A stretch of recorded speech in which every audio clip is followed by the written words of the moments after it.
Bank খাতে শেখ হাসিনার চাঁদাবাজ নামে পরিচিত নজরুল ইসলাম মজুমদারকে গ্রেপ্তার করা হয়েছে। গ্রেপ্তার হয়েছেন গার্মেন্টস ব্যবসায়ী ও রাজনীতিবিদ সালাম মুর্শেদী। এছাড়া ক্ষমতাচ্যুত প্রধানমন্ত্রী শেখ হাসিনার মুখ্য সচিব ও উপদেষ্টা কামাল নাসের চৌধুরীকে গ্রেপ্তার করা হয়েছে। সঞ্জয় অধিকারীর রিপোর্ট। ক্ষমতাচ্যুত প্রধানমন্ত্রী শেখ হাসিনার মুখ্য সচিব ও উপদেষ্টা কামাল নাসের চৌধুরীকে গ্রেপ্তার করা হয়েছে। মঙ্গলবার রাতে রাজধানী থেকে তাকে গ্রেপ্তার করে ঢাকা মহানগর গোয়েন্দা পুলিশ। একই রাতে গ্রেপ্তার হন সাবেক ক্রীড়া সচিব মেজবা ও বসুন্ধরা গ্রুপের কোঅর্ডিনেটর আদনান।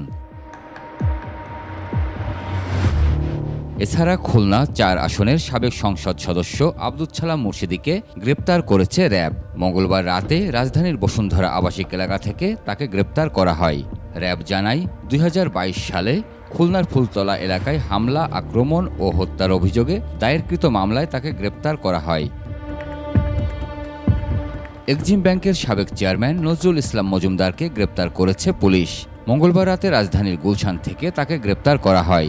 বিষয়টি নিশ্চিত করেছেন ঢাকা মহানগর পুলিশের গোয়েন্দা শাখার মিডিয়া উইং। নজরুল ইসলাম মজুমদার পোশাক খাতের প্রতিষ্ঠান নাসা গ্রুপের চেয়ারম্যান। তিনি সাবেক প্রধানমন্ত্রী শেখ হাসিনার ঘনিষ্ঠ ব্যবসায়ী হিসেবে পরিচিত।